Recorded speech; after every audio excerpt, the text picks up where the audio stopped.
Taught across 8 modules by an ITIL expert, this fully accredited course will familiarise you with the key components of the digital and IT strategy syllabus and how they work within a business.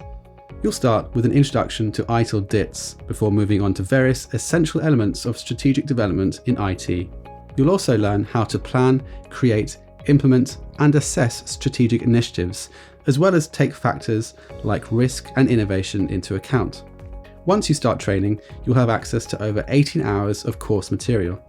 Our courses are not only mobile and tablet responsive, but they can also work offline via a mobile app, which means you can study on the go wherever you are.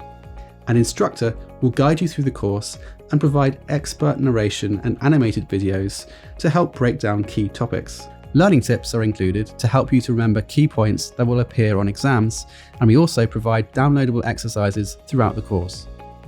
Additional resources will also be available to help with your studies. Practice exams are available for when you finish the course, and this course also includes a free exam voucher.